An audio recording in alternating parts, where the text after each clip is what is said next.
Dans la série des découvertes à faire à côté de chez soi, il y a aussi la cathédrale Saint-Étienne de Metz. Une cathédrale qui regorge de vitraux contemporains, ceux de Marc Chagall évidemment, mais pas seulement. Jean-Christophe Panec, Emmanuel André. On la surnomme la lanterne du bon Dieu. Et pour cause, une fois à l'intérieur de la cathédrale Saint-Étienne de Metz, place à la lumière, celle qui transperce ces 6500 mètres carrés de vitraux, une superficie et une collection uniques en Europe, un fabuleux voyage du Moyen-Âge à nos jours. Parmi les artistes contemporains présents, le plus connu reste Chagall, mais d'autres créateurs, et non des moindres, auraient pu lui voler la vedette. Picasso, c'était facile à comprendre. Étant communiste, il était tout de suite évacué. C'est dommage parce qu'on aurait eu à Metz une œuvre unique de Picasso qu'il aurait faite pour une église, pour une cathédrale et à Metz.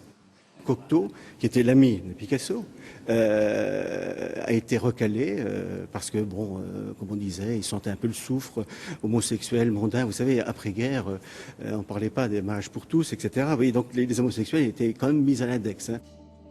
Picasso et Cocteau aux oubliettes, cela ne freine pas pour autant l'initiative des monuments historiques de l'époque. L'urgence, c'est de remplacer les œuvres détruites durant la Seconde Guerre mondiale en faisant appel à des artistes contemporains. Certains parviennent à faire consensus, c'est le cas de Roger Bissière et de ses vitraux cubistes, mais aussi de Jacques Villon, le frère aîné de Marcel Duchamp. C'était réalisé en 1957 et on voit des choses extraordinaires apparaître et beaucoup de gens ne font même plus attention à ces œuvres, à ces vitraux, parce qu'ils vont directement voir Chagall, bon, ce qui est remarquable, ce qu'il a réalisé, mais ils oublient que là, il y a une œuvre maîtresse unique, vous voyez. Et dans cette œuvre, on voit tout l'apport du cubisme, avec ces phénomènes de déconstruction, vous voyez, ces losanges, il a voulu casser les codes de la réalité, vous voyez, pour faire apparaître, émerger une nouvelle réalité, celle de l'art contemporain du XXe siècle. Chagall, Bissière, Villon, ou comment l'art moderne a pris ses quartiers dans un lieu de culte, comme la cathédrale de Metz. Cette histoire, Christian Schmitt l'a couchée noir sur blanc.